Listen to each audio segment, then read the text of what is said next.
Hi, my name is Cheryl Kennedy, and I was a teenage mom. So many feelings at the age of 16. You're going through that age of just being a teenager. You have your sweet 16th birthday party, you meet your first boyfriend, and it's just, oh, life is hunky-dory until you find out you are pregnant. I'm not going to go into details how it all came out, but what I can tell you is my feelings were all over the place. The first was denial. And of course, everybody's gonna have that stage of denial. Because number one, I didn't think it can happen to me. It's just so happened that I felt like, my friends were doing it. And of course, he put pressure on me to do it. And boys will do that at that age. But you just have to be strong-willed, and that, no, I'm not going to do this because this is what I have. There's too much information out there now for you to abstain from doing anything that you do not want to do or you do not feel comfortable in doing. Whereas I didn't have that. But once that denial stage hit, then it's kind of like, and all the rumors come out, people will talk about you. Now you feel ashamed.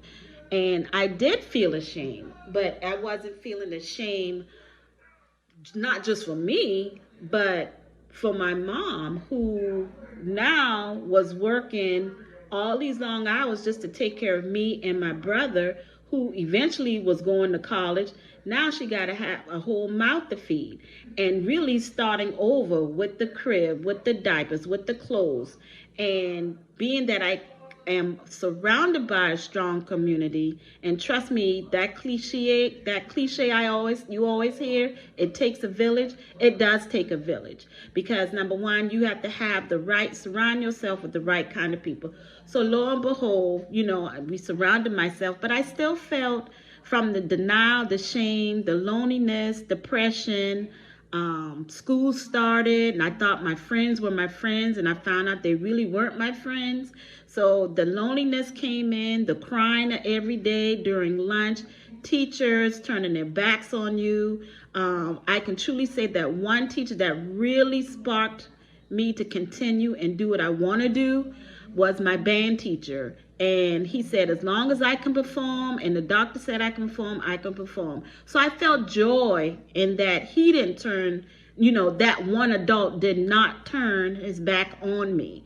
So I kept going, kept participating, came home, my mom was still upset, but she did what she had to do, made sure I got to my doctor's appointment. So from that shame, loneliness, depression, things started looking up for me. My mom asked me what I wanted to do. I shrugged my shoulders. She was like, okay, since you don't know what you're going to do, I'm going to tell you what you're going to do. You are going to go to college, and you're going to get a degree, and you're going to get a degree because when you finish your 4 years, you're going to have to come back and get this child. And we're going to show you what it takes to take care of a child. So now the anxiety kicks in for me to graduate. I get to college. The feeling was, I can't go to parties. I'm not going to do this. I'm not going to do this. I got a child at home. My first year in college, I was coming home every weekend because I felt like it was my obligation to give my parent a break. And the joy I had dealing with my child. She was fun. She was loving. So, my mom always told me about Jeremiah chapter 29, verse 11. I graduated from college because my future was full of hope. And the hope was, I got my college degree.